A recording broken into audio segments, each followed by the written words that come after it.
Hello friends, अगर आपके बाल झड़ गए हैं, थिनिंग हुई है या आपको बॉल्डनेस आया है तो आपको किसकी याद आएगी? आपको एक हेयर ट्रांसप्लांट सर्जन की याद आएगी।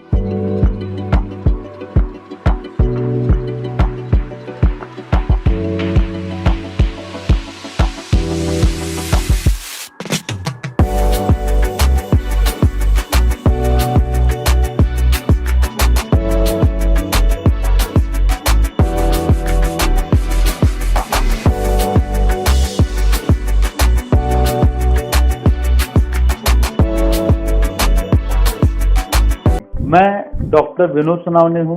मैं एमडी हेयर ट्रांसप्लांट सर्जन हूँ। मुझे 15 साल का एक्सपीरियंस है हेयर ट्रांसप्लांट में। मैंने अब तक 5000 से भी ज़्यादा हेयर ट्रांसप्लांट प्रोसीजर किए हैं जो 100% गारंटी सक्सेसफुल करके दिखाए हैं। अब तक मुझे बहुत सारे अवार्ड्स मिले हैं बेस्ट हेयर ट्रांसप्लांट सर्जन के तौर पर, और मैं ब्लूम हेयर ट्रांसप्लांट क्लिनिक का डायरेक्टर हूँ। मैंने बहुत सारे सेलिब्रिटी का भी हेयर ट्रांसप्लांट किया है। मैं जो टेक्निक यूज़ करता हूँ वो इम्पोर्टेड टेक्निक यूज़ करता हूँ, क्योंकि मैंने 20 से भी ज़्यादा ट्रेनिंग्स लिए हैं हेयर ट्रांसप्लांट में from all over the world. जब भी हम लोगों के पास कोई पेशेंट आता है तो हम लोग उसको गारंटी के साथ 100% रिजल्ट ला के देते हैं।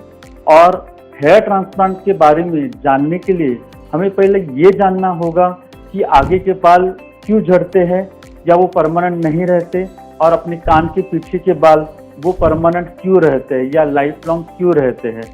तो आगे के बाल झड़ने के पीछे कुछ रीज़न है। सबसे मेन रीज़न है हार्मोनल। अपने बॉडी में टेस्टोस्टेरोन नाम का हार्मोन होता है, वो कन्वर्ट होता है डीएसटी हार्मोन में। डीएसटी मतलब डायहाइड्रो टेस्टोस्टेरोन हार्मोन। यह हार्मोन अपने सामने वाले बालों के रूट में एक एंड्रोजन नामक रिसेप्टर है, उस रिसेप्टर के साथ मतलब एंड्रोजन रिसेप्टर के साथ डीएसटी हार्मोन कंबाइन होता है। लेकिन कंबाइन होने के बाद वो अपने सामने वाले बालों को अटैक करता है। इसकी वजह से अपने सामने वाले बाल झड़ने के लिए प्रोन होते हैं या वो जल्दी गिरते हैं या झड़ना चालू होते हैं। उसके बावजूद हम लोगों ने बहुत बार देखा है कि आजकल की लाइफस्टाइल, लेट सोना, ज़्यादातर मोबाइल देखना या जंक फूड खाना, disturb sleeping habit, career stress, उसके अलावा और बहुत सारी बीमारियां हैं जो आपके सामने के बाल गिराने में मदद करती है। स्मोकिंग अल्कोहल है जो अपने सामने के बाल गिराने में मदद करती है। तो डीएसटी नामक हार्मोन के साथ ये बहुत सारी रीजंस है जो अपने सामने वाले बाल गिराने में मदद करते हैं। लेकिन आप अगर आपके कान के पीछे के बाल देखोगे तो वो लॉन्ग स्टैंडिंग है, परमानेंट है, या वो जल्दी झड़ते नहीं। आप कोई भी 70-80 साल के आदमी देखोगे तो उनके कान के पीछे के बाल रहते हैं। और वो क्यों नहीं झड़ते?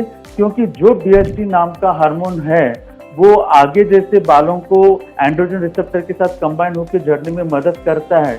लेकिन जब पीछे की तरफ आप देखोगे तो पीछे के बालों के रूट में ये एंड्रोजन रिसेप्टर्स एकदम कम मात्रा में है या ऑलमोस्ट नहीं है। उसके वजह से डीएसटी हार्मोन तो बॉडी में है लेकिन वो अपने पीछे वाले बालों को अटैक नहीं कर पाता।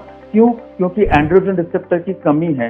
इसकी वजह से पीछे के बाल आप कंपेयर करोगे आगे के बाल से तो वो स्ट्रांग है और लॉन्ग स्टैंडिंग है। हेयर ट्रांसप्लांट में हम लोग इसी का फायदा उठाते हैं, इसी साइंस का हम लोग फायदा लेके हम लोग पीछे से बाल लेते हैं और सामने की तरफ उसको ट्रांसप्लांट करते हैं। यानी कि हम लोग पीछे से कुछ बाल लेते हैं और उसको रीडिस्ट्रीब्यूट करते हैं सामने, या जहाँ पे जरूरत है वहाँ पे हम लोग रीडिस्ट्रीब्यूट करके सामने भी बाल लाते हैं। इसी को हेयर ट्रांसप्लांट कहा जाता है। इसी तरह की और जानकारी के लिए आप नीचे दिए हुए नंबर पे कॉल कर सकते हैं। अगर आपको और ऐसे वीडियो देखने हैं तो आप हमारे चैनल को सब्सक्राइब करें और लाइक करें। Thank you.